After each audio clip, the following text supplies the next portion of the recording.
panic mode, and her PR continues to get more extreme and ridiculous. You almost feel like the crazy is well and truly setting in. We're saying to Harry, be very, very careful about trusting this woman because you'd experienced it. Your family had experienced it. Well, William allegedly said the same thing. As to why the royal family needed to be warned. And anyone can look back now and say, well, actually, what Sam was saying at the time was very moderate. They always said Meghan took a gap year, right? That sweet little year of self-discovery before college. But here's the messy truth no one was supposed to hear. It wasn't Europe, it wasn't adventure, it was secrets. A secret husband, a sealed annulment, and yes, whispers of a baby that the world was never meant to see. Battling the same ghosts from her past. Bottom line, Meghan's not backing down, but she's furious this fight isn't over. So, Samantha Markle, there's the brief. For years, Meghan Markle has polished this flawless timeline. Graduate in 1994, gap year for finding herself. Then boom, Northwestern University in 1995. Perfect golden girl fairy tale. Too perfect, actually, because behind that polished PR story lies something explosive, something even her fans can't ignore anymore. She confirms the year of Meghan's birth is 1981, not 1976. And every time that mysterious missing year comes up, one name just won't go away. Joe Giuliano. He's no Hollywood dreamer, no red carpet wannabe. He's the complete opposite of Meghan. Old school Italian-American roots, family above everything, privacy like it's his religion. He's the guy who keeps things quiet while Meghan, she's chasing fame like oxygen. Samantha's confirmed it now in legal documents in her book that her birth year is 1981. So how about the official records? And then, boom, you put Meghan into Joe's world. Ambitious, hungry for the spotlight, desperate to shine. Sparks didn't just fly, they burned the whole house down. It was chaos from the start. As per Google. A lot of people, though, say that Samantha Markle had since revealed Meg's true age in her court documents. The whispers about this time are vicious. Meghan didn't spend that year backpacking across Europe like she claimed. She was tied to Joe, and not just in a fling. People close to the Giuliano family swear it was a marriage. A real one. Not glamorous, not fairy tale, but official enough that annulment papers had to be filed. And here's where it gets scandalous. Those annulment papers weren't just filed. They were sealed tight. And ask yourself, who seals an annulment at 19 unless there's something massive to bury?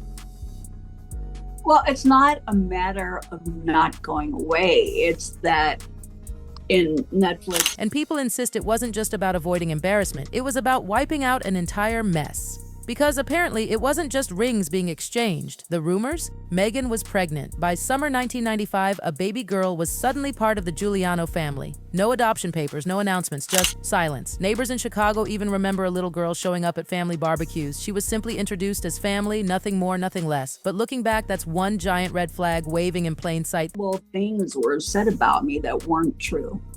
And, even though it's not defamation item by item. This wasn't some teenage romance experiment. This was two worlds colliding. Meghan's hunger for fame smashing into the Giulianos' obsession with privacy. And out of that collision came a scandal with flesh and blood. Samantha is 58 years old, born in 1964. The court documents from Samantha, she confirms there is a 17-year difference in age. Here's the real kicker. Meghan Markle's so-called gap year doesn't exist. Not in photos, not in travel documents, no postcards, no boarding passes, nothing. She graduates in 1994, shows up at Northwestern in 1995, and in between, a black hole. Together, she had executive control. They were purposely put there. Her classmates, they've got graduation trips, summer snapshots, grainy 90s photos with backpacks and beers in Europe. Meghan, absolute crickets, not one passport stamp, not a single Polaroid. And remember, Meghan has always been a camera girl. She documents everything. She lives for the lens. So why the silence here? Samantha's confirmed it now in legal documents in her book that her birth year is 1981. So how about the official records that are not on Google? Online sleuths say it's because that year wasn't a carefree adventure at all. It was chaos. Not study abroad, but a sealed annulment in Las Vegas. Not travel, but whispers in Chicago about a baby. The missing year wasn't lost, it was buried. Which incited violence against me. It hurt it was a character assassination. And damaging to me in a lot of ways. And so I don't, it's not like And this is where it gets chilling. Meghan's entire brand is about sharing her truth. Every interview, every glossy documentary, every Oprah sit-down. But when you ask her about 1994 to 1995, she shuts down. Silence. Radio silence. done to me. It was fake news PR.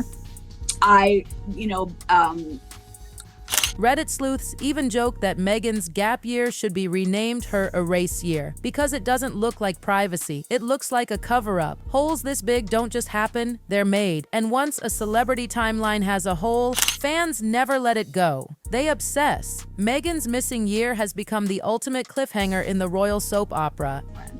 I don't have the power to pay a PR house and television shows and magazines to put out articles about her. I don't have. And if anyone has kept those ghosts alive, it's Samantha Markle, Meghan's estranged half-sister. She's practically turned exposing Meghan into a full-time career, and she's ruthless. Every time Meghan presents herself as flawless, Samantha storms in with receipts, or at least accusations. False that are put out there about me and about my dad. She does. And so there's no one on this planet that can tell me with her. For years, Samantha's poked holes in Meghan's backstory. But now, she's circling that missing year like a hawk. No maybes, no possiblies. She goes straight for the throat. Why lie? Why erase it? Unless there's something huge to erase. And the truth is, Samantha doesn't even need hard proof. Her persistence alone keeps the fire burning. Every interview, every lawsuit, every book she pushes drags the whispers back into the headlines. Meghan shrugs off tabloids and palace gossip, but Samantha, that's family. And family dirt, that cuts deep. Critics argue Samantha's not just bitter, she's believable. She lived closer to Meghan's missing year than anyone else. If sealed records really exist, Samantha's the one person who could drag them into the light. And Meghan knows it. That's why Meghan reacts so sharply whenever her half-sister's name comes up. Samantha is the wild card, the one person Meghan can't silence, can't spin, can't control. And as long as Samantha keeps talking, the world will keep asking, what is Meghan so desperate to hide? When Meghan walked down the aisle with Prince Harry, she wasn't just marrying into a family, she was stepping into the world's most image-obsessed institution, the British monarchy. A machine built entirely on appearances, one that survives only by controlling the story. And here's the kicker, the missing year isn't just another royal scandal. It's not like a drunken photo or a messy ex. This is bigger. This is a black hole in her biography. A full year that simply doesn't exist on paper, and if there's a child tied to that missing year, that's not just Meghan's dirty little secret. That's a palace cover-up. Because remember, before the royal wedding, palace aides went through Meghan's life with surgical precision. Every photo, every job, every boyfriend, every inch of her past was combed through. Yet somehow, magically, this missing year never appeared in the official timeline, and that doesn't scream oversight, it screams orchestration, a blank page deliberately left blank. Now, as whispers about Giuliano resurface, the palace is cornered. Do they deny? Do they finally admit something? Or do they keep hiding behind that strategy of silence? Because here's the problem. Silence doesn't look like strength anymore. It looks like guilt. And with the monarchy already battered by Netflix bombs, Oprah confessions, and Prince Harry's book Spare, another credibility crisis that could fracture what little reputation they have left. This wouldn't be another Prince Andrew fiasco where denials made everyone laugh. This wouldn't even echo Princess Diana's tapes that humanized her. This would be different. This would be Meghan Markle caught lying about her very identity. A curated life story blown to pieces by cold, hard receipts. The hashtags would erupt instantly. Hashtag Meghan missing. Hashtag Chicago baby. TikTok would explode with edits overlaying her Oprah interviews with those black holes in her timeline. YouTube commentators would crank out video after video, throwing every word Meghan's ever said about authenticity right back at her. Even old publications fuel the fire. A magazine once listed Meghan as 21 years old in 1997, 5 years older than the official birth date she's sworn by. Accident? Or evidence of something carefully altered? Skeptics say once you start lying about your age, the rest of the house of cards is easy to topple. Outside palace gates, Meghan's brand was supposed to be untouchable. Netflix, Spotify, Penguin, Random House. Millions poured into her and Harry's narrative of truth, authenticity, and escape. They sold themselves as rebels who broke free from the crown's grip to live honestly. But whispers of a missing year, a secret marriage, maybe even a child, that doesn't scream authentic. That screams time bomb. Hollywood execs don't like time bombs. They like bankable stars. And Meghan's already delivered shaky numbers, lukewarm ratings, underwhelming book sales. Throw in a possible cover-up, suddenly she looks less like a safe investment and more like a PR disaster waiting to implode. And the irony? Meghan built her empire on her voice. On her version of the truth, every contract, every deal, every documentary was about her speaking her story. But if that story crumbles into hypocrisy, the empire crumbles with it. Hollywood doesn't forgive lies. Once the mask slips, money evaporates faster than applause at a flop movie. And Meghan's applause, it was already fading long before these whispers came roaring back. Meanwhile, the internet is relentless. Meghan's missing year has become the ultimate digital scavenger hunt. Online sleuths comb through yearbooks, flight records, and grainy family photos like detectives piecing together a crime scene. On TikTok, viral edits blast ticking clocks over the words GAPYEAR, mocking Meghan's silence like it's a countdown to exposure. Reddit threads analyze every inconsistency, circling dates in red, building timelines that Meghan herself refuses to fill in, and then the bombshell slip-ups. Meghan telling Oprah she grew up as an only child, a statement that instantly went viral because if Chicago whispers are true, she wasn't. If she really had a daughter in 1995, then she erased not just a missing year, she erased a child, and that's darker than any Hollywood gossip could invent. Commentators argue this isn't conspiracy for fun. This is fuel for fire created by Meghan's own contradictions. If she had just one receipt, a stamp in her passport, a grainy Polaroid from Europe, anything, the speculation might have fizzled out years ago. Instead, her silence is deafening. And silence in the internet age is a blank canvas. Fans don't forget blanks. They paint them with their own answers.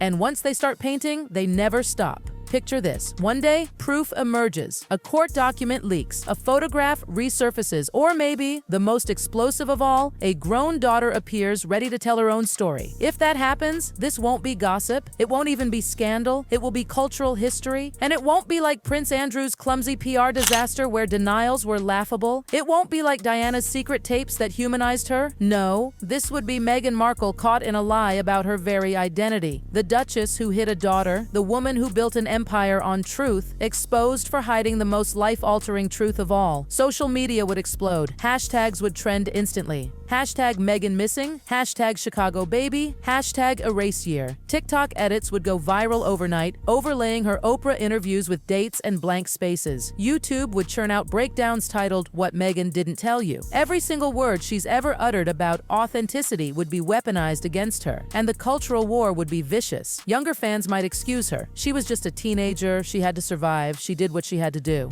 But older generations, critics, and the press, they'd brand it betrayal, hypocrisy, a moral failure. Meghan's fairy tale wouldn't be the actress who married a prince. It would be rewritten forever as the Duchess who hid a daughter. That's a narrative no PR spin could ever fix. Because here's the savage truth. Silence doesn't protect anymore. A blank page isn't privacy. It's provocation. Every unanswered question becomes an invitation to dig deeper. And Meghan's missing year? It's the most dangerous blank page of all. So here we are. Samantha Markle still circling like a hawk. The sealed Las Vegas records still out of reach. The Giuliano whispers still echoing through Chicago. Online detectives still piecing together every missing photograph, and the possibility always lurking that a grown daughter could step forward at any moment. For now, Meghan clings to silence. But silence isn't safety anymore. With each passing year, suspicion hardens. And the brutal reality? When this scandal finally breaks, and it won't just belong to Meghan. It will rip through the royal family, Hollywood, and every brand that ever banked on her polished story. Was Meghan's missing year just a messy teenage misstep? Or is it the most dangerous secret of her life? The one that could rewrite royal history forever?